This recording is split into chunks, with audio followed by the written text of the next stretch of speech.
Assalamualaikum warahmatullahi wabarakatuh. Perkenalkan, nama saya Zarina. Saya dari jurusan Agribisnis Fakultas Pertanian Universitas Maliku Saleh. Di sini saya akan menjelaskan tentang agroindustri keripik tempe. Salah satu contoh agroindustri hilir adalah usaha tempe. Tempe adalah makanan yang terbuat dari fermentasi biji kacang kedelai. Makanan ini dikenal dengan makanan kelas bawah. Tempe kaya akan serat pangan, kalsium, vitamin B, dan zat besi. Harga tempe sangat relatif murah dan mudah didapatkan di mana saja. Seiring perkembangan teknologi, banyak bermunculan inovasi pengolahan tempe, salah satunya keripik tempe. Prospek usaha keripik tempe ini cukup menjanjikan karena membutuhkan modal yang relatif sedikit, namun untungnya relatif besar. Sejarah perusahaan. Usaha keripik tempe ini didirikan oleh Ibu Nurjana pada tahun 1999 dan termasuk jenis mikro karena usaha produktifnya milik perorangan. Visi dan misi perusahaan. Visi menjadikan perusahaan keripik tempe yang tangguh dan mampu bersaing baik di tingkat regional maupun nasional.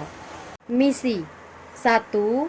Menjalankan usaha keripik tempe yang berkualitas dan halal. 2. Meningkatkan daya saing produk. 3. Meningkatkan laba. 4. Memberikan perhatian dan peran nyata dalam membangun kemitraan. 5. Mengembangkan atau memberdayakan masyarakat dan kelestarian lingkungan hidup. Organisasi perusahaan. Dilihat dari bentuk organisasinya, usaha yang digeluti Ibu Nurjana tergolong perorangan karena memiliki ciri skala usaha kecil yang mengendalikan usahanya seorang. Pemilik memegang kendali penuh, hak dan kewajiban menjadi pemilik dan menggunakan modal pribadi. Struktur organisasi dan hubungan antar bagan. 1. Pemilik. 2. Karyawan pengiris. 3. Karyawan penggoreng. 4. Karyawan pengemas. 5. Karyawan penjaga toko. Manajemen sumber daya manusia dalam perusahaan. Sumber daya manusia merupakan hal terpenting bagi perusahaan, sehingga harus dipersatukan agar tujuan organisasi berjalan sesuai tujuan yang diharapkan. Apabila pemimpin perusahaan mempunyai komitmen terhadap fungsi manajemen sumber daya manusia, maka akan maju perusahaan tersebut. Fungsi manajemen. 1. Menentukan kebutuhan personal perusahaan.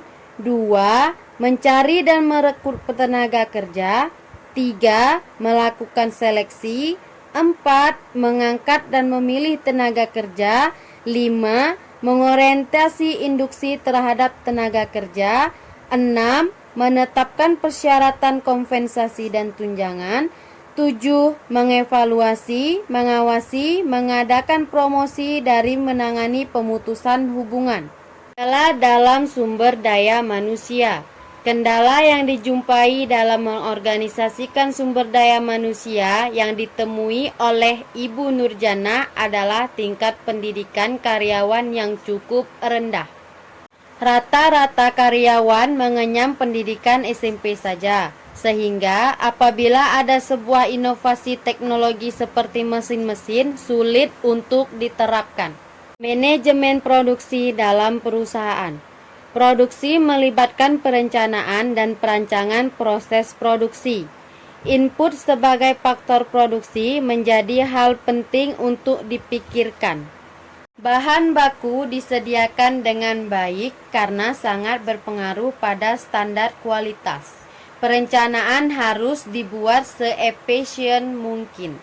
Karakteristik produk terdiri dari jenis produk, bahan baku, alat yang digunakan, proses produksi, kapasitas produksi, jumlah produksi, kualitas produk. Fungsi-fungsi manajemen untuk menyediakan dan merencanakan bahan baku alat yang akan digunakan serta lokasi pasar. Kendala dalam manajemen. 1. Memperoleh bahan baku. Terkadang bahan baku utama yang akan dibuat untuk keripik tempe mengalami keterlambatan dalam pengiriman. 2. Adanya pesaing dalam produk sejenis. 3. Sumber daya manusia yang masih belum profesional. Manajemen pemasaran terdiri dari kegiatan pemasaran seperti distribusi dan transportasi, pengemasan dan pemberian label. Strategi pemasaran produk atau 4P. 1. Produk. 2. Price. 3. Place. 4. Promotion. Beberapa alternatif saluran distribusi yaitu 1. Saluran distribusi langsung produsen ke konsumen. 2. Produsen pengecer konsumen.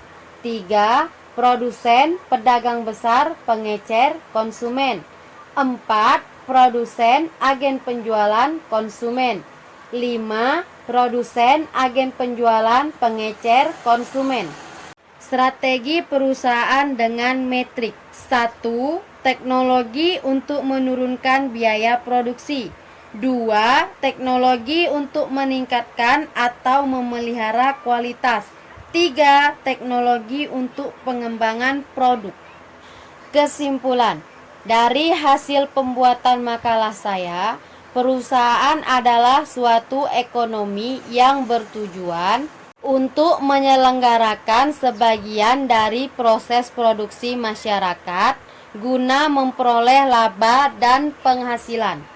Sekian dari saya, lebih dan kurang saya mohon maaf. Assalamualaikum warahmatullahi wabarakatuh.